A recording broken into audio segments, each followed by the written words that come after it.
now that I know how handsome I look. I was checking my face. He's like, "You look fine." I'm like, "Oh, I know.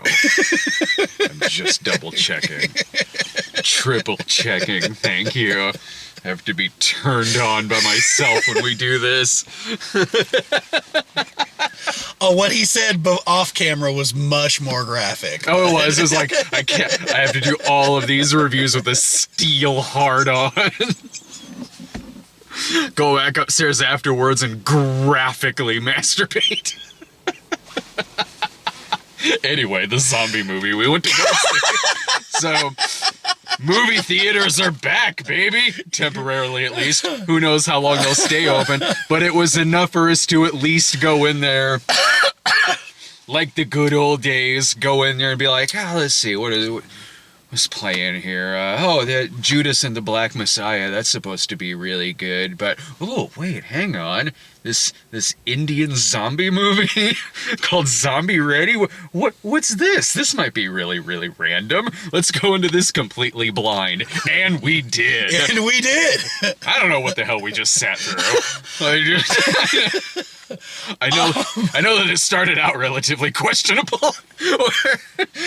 Okay, so the movie starts out, and there's a group of people sitting there where they're watching a news report, and the guy's talking about the coronavirus and a lockdown and everything, and they're sitting there like, "Oh man, lockdown, but we just got beer." And then one guy gets kidnapped by a mad scientist, and the mad scientist injects him with a COVID vaccine that turns him into a zombie, that then leads into an opening credit sequence, which I think is cheering on the coronavirus, in which it's about the coronavirus, but sung like it's an early 90s Saturday morning show, like Power Rangers, like go coronavirus is what it said. All these people dancing to COVID-19 and everything, talking about, go coronavirus. We're gonna have secret hugging parties, and like, let's see where this goes. And one part where our hero's standing there with his friend, and his friend's got a mask on, and his friend's like, "I think I might have coronavirus. I'm not really sure." And his friend's like, "Whatever, bring it in, give me a hug." And we just got 1 million downloads. Yeah, I'm going, is this an Indian anti-vax, anti-mask zombie movie? Don't show this movie to any anti-vaxxers. They'll think it's a documentary. Oh, I know. That's kind of the problem I had with it, was just like, oh, great. Now there's going to be even more people saying, "Oh, I'm not going to get the COVID vaccine because it's going to turn me into a zombie." Well, that's not true. There was no one in that theater. Ironic, given the content of the first 10 minutes of that movie. It was us and 2 other people sitting in the way back. So, I don't know. We are probably 2 of the only 4 people who saw this movie in this country. But this, I was having some trouble following a lot of the narrative of this movie. Same. That, all right, well, it starts where our lead character is a game developer, in which we got the opening credit sequence where it's playing the Mario theme as it introduces him, because his name in the movie is Mario, so he's a game developer, and his ringtone when he wakes up is the Super Mario Brothers theme, and then he's dancing along the street to a song about being a game developer and jumping over people's heads coming up out of the sewer that give him coins. Right. That happens. That really does happen. And I'm like, well, all right, like, this is early on in the movie. I mean, maybe this will all make sense. But cut to then, like, flashback sequence of people playing baseball, in which a guy cricket, and accidentally catches a grenade, which blows him up, and then, all right, I'm not really sure what that was about. But I am a little tired, so I'm sure it did explain it. I'm just like, I was too tired to be connecting the dots. But so a lot of this was coming across like a fever dream to me because then for 5 minutes it becomes the live action Mulan, in which a guy gets a spear thrown at him, then caught by his daughter, and they're like, "Huh?" And she's like, and they're like, "A girl? What?" That happens for 5 minutes in the movie. And then this is a 2 hour and 10 minute movie where really No, I'm being too generous. 30% of it's a zombie movie. Yeah. The rest of it is a wedding rom-com, kind of, where it's sort of like Married to the Mob. I don't know. I think the crazy uncle is a mobster who randomly cuts people's arms off as they're massaging oil on his old man grandpa. But hey, like, when it was a zombie movie, the zombie scenes were kind of cool. Yeah. As far as the Corona Zombies movies that I've seen, which is weird that I've seen more than one at this point, this was the better of the Corona Zombies movies that I've seen. It was better than Corona Zombies and better than Corona Zombies 2, which was a Tiger King spoof. I mean, I will say this, as far as the zombie sequences in this movie goes, the makeup was really good. And like the some of the choreography was good and the fight sequences, a lot of the slow motion that they were doing. Yeah. Random things would still happen, like the Lord Shiva striking down a dove in slow motion at the end and making the water holy water that kills the zombies. Yeah. Things were happening in this movie that would wake me up. So that being one of them. So the thing is, your description of the movie is kind of loose, but it's not completely off. Oh no, everything I'm saying happens in this movie. Well, yeah, but again, I'm describing the crazy shit, because really a lot of this is like weird family drama with the wedding and the crazy uncle and shit, and like love triangles, maybe, I'm not sure, but it was a lot of family drama. There was like something like one family was pissed at the other like a feud. Yes, because it's Romeo and Juliet for some scenes. I mean, kinda, but the Capulets and the Montagues, I get maybe. Not exactly Romeo and Juliet, more like the McCoys and the what's that other family? Hatfields. Okay. Like the Hatfields and McCoys kind of thing. Well, I was recognizing when things from other zombie movies would happen in this movie. Yeah. Like it kind of does the dentures thing from Scout's Guide to the Zombie Apocalypse. No, it sort of did it better in this movie, I thought. But then seconds after that, it does the Shaun of the Dead thing where they pretend to be zombies to walk past the zombies. The resolution of it too is not unlike the Pink Eye episode of South Park, only replace Worcestershire sauce with holy water. Because he was upset before then because he thought his girlfriend was dead, kind of like Wendy. So this is, it's sort of been more fun to talk about than it was sitting through it. It had moments. Some of the zombie stuff was kind of cool. Like, I'll give it that. But that is not a majority of this movie. It is maybe a half hour or so of this movie is some kind of cool zombie stuff, mixed in with a lot of family stuff I didn't really care all that much about, and it's a 2 hour and 10-minute movie. Yeah. Like, I thought it was going to have an intermission at one point where suddenly... Right, it said game pause. Yeah, exactly. Random. Yeah, that randomly happened in the movie. I kept forgetting there were zombies in this movie for the first hour. Right, yeah, no, I agree with that. But here's the thing. Wasn't there a spot in Boggy 3 where there was supposed to be an intermission? Like, is it intermissions like a thing in India? I think there was in War. There was like a spot where there would have been like an intermission, and maybe there was in Boggy 3. I can't remember. It seems like it's been so long since we've seen Boggy 3. Right. I wish we were seeing Boggy 3. Ironically, was the last movie we saw in theaters right before the lockdown happened. It was Boggy 3.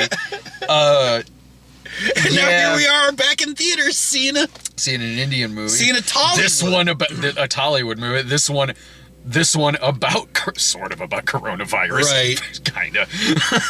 Right. I know. That was the thing. Like they're... They underscore it with like coronavirus and zombies and everything, but like like you said, for the first like hour, there's no mention of coronavirus or zombies. There was. It opened with the mad scientist. Well, yeah, and injecting the COVID-19 virus, and then kind of forgot about it for the next hour. Exactly. That's what I mean. Like there was that brief like fleeting mention, and then we're focused on this feud between the two families, and then you're just like, Oh, and by the way, there's zombies. Oh yeah. Did you like this movie? I didn't hate it. I didn't hate it. It was the better movie we watched today. I wasn't bored. I was not bored. Some of it I was. I was lost. It was so sporadic, and it was kind of hard to keep up with. Here's one thing that I was always, the guy that was always like had his one eye shut. Yeah. He was like the henchman and everything. Yeah. I kept getting mixed up as to which family he belonged to. Yeah, dude. You're still several steps ahead of me. I was just mainly sitting there noticing a lot of tropes I really haven't seen since like 80s sitcoms, meaning like incidental music. It had like random like comedy incidental music that would be like sneaking music, like incidental. Sorry. And it was so inappropriate to have that because it was supposed to be a very, very dangerous and suspenseful situation, and this movie's just doing it all tongue in cheek, just like Yeah, this movie wasn't trying to be serious. Like, it's doing like zoom in, like reaction incidental music, like huh? And these people are and these people are literally risking getting killed. Like if they're caught, they will be killed on sight. That's what I'm saying. Is that this is supposed to be like a high stakes moment. I don't know. Like, it's mostly a cartoon, really. Like, I didn't. You thought so? Dude, yeah, the movie opens with like a song about a guy being a game developer and like practically stepping on Goombas as he's dancing with cartoon coin effects. Well, yeah, so it did have that moment of that, but then it had its moments of dark grittiness and I mean, a lot of even a lot of the horror parts in it with the zombie invasion and everything. The effects are cool. Like, they are. They're like the gore effects and all that. It's really well done. And so is the makeup. But even a lot of those sequences were kind of jokey. Like, maybe not as much as some other sequences, especially the opening credits, but enough to where there was still, like, those quick zoom reaction incidental music, goofy, like over hammy reactions and stuff like that. So yeah, it never goes it never comes a fraction as being as dark as something like Day of the Dead or something like that. Well, and so not just the horror aspect of it, just like I said, that that aspect about the feud between the two families. Oh, like there was a lot of high tense, like they were talking about killing the groom. And it was just like, so I guess in moments like that is where it felt really gritty. I mean, I guess more so than some of the zombie, because the zombie stuff in this movie is like a modern Zombie 4. Yeah. Like a lower budgeted, like, end of the Italian zombie movies. Even though, like I said, the movie had pretty cool makeup effects and gore effects. It got way better than in Willy's Wonderland that we saw earlier. Right. But I guess the more dramatic stuff in the movie was the family stuff with the wedding. Right. Yeah. At 2 hours and 10 minutes, some of it I was losing a lot of interest in it. It was too long. It would bring me back every now and then, really, but I don't know if I need to sit through this again or anything like that. But I mean, I guess it was better than Willy's Wonderland, and it was a hell of a lot better than Kitty Mama's. God, yes. God, I'll give it that. And also, like, since I'm not exactly an expert on Tollywood cinema, I am also kind of like, I don't know if this is considered to be good for this. Like, this isn't an easy movie to grade. Like, I guess, what would you give it? I was walking out kind of trying to debate whether I'd give it like a C or a B. Uh-huh. I think I'll go with the C. As we talk about it, a C, regular C. Maybe a C plus. Yeah, maybe a C plus. Because like I said, I wasn't bored. it was longer than it needed to be, and it was hard to follow. But I mean, you know, a C+ is exactly what I'm giving it to. Yeah. Okay. Yeah. And I was like going back and forth through a lot of grades as I was watching this in my head, but that's kind of where I'm falling because, again, some sequences are impressive. Yeah. Especially that, like, slow-mo shot where they're diving into the water and all the zombies are going after them. Yeah. And some of the gore was good. Yeah. And the makeup. I'll give it that. But again, like I said, there's a lot of stuff in it that it was really going in one ear and out the other. Yeah. And a lot of that stuff kind of was more than half of the movie. There was never any point where I was sitting there hating it by any means, but there was enough that I could point to and say, like, well, that was well done about the movie. To bump it up to at least a C+. Like, questionable message aside about the movie. when they attempted to slip past the zombies just by, like, wearing makeup, I thought to myself, that's not going to work. I mean, if you know enough about, like, zombie tropes and whatnot, you need, you know, you need to do a little bit more than just slap on some makeup. Depends on what zombie universe we're in. Oh, really? I mean, oh, yeah. Because sometimes, you know, you can turn into a zombie very quickly. Other times it might take a couple of days. Sometimes it depends on the movie. Sometimes it depends on the scene or what act in the movie you're in. Right. When that happened... We need to speed this up. Come on. When that happened in the movie, I was just like, oh, okay, well, they're just doing Shaun of the Dead. Yeah, that was what I thought about that sequence. So yeah, I also give it a C+. Okay. It might be playing in a theater near you. I'm not sure, but I just know I'm glad some theaters are open around here, so I can be like, "What's this random looking thing? Let's go see that." And that was the case with this movie. So maybe there'll be something else like this next week. Who knows? I never really know until the day of what movie we're watching. That was the case. It was the case with Willy's Wonderland. I was like, well, I knew it was. I'd seen previews for it a while back, but I didn't know until that, oh, that was released today. Guess we'll watch that. Move over, Barb and Star. No time for you right now. I mean, to be honest, I'm glad that it worked out in that happenstance, because I would rather watch a Nicolas Cage movie than I would a Christian Wiig. Oh, Lord, yeah, so would I. Yeah, right. God. Yeah. So whenever you said, "Oh, we don't have time for Barb and Star," I'm like, but Brad, We almost we had a couple hours to kill before the zombie movie, and I was like, well, maybe Barb and Star is only like 80 minutes. Look it up, like it's almost 2 hours. Like, what the fuck? Of course. It is. I'll try to watch it during the week sometime. Maybe do a mini review of it. But until then, we'll probably be back next week with some other random movies. Take care. See you next time.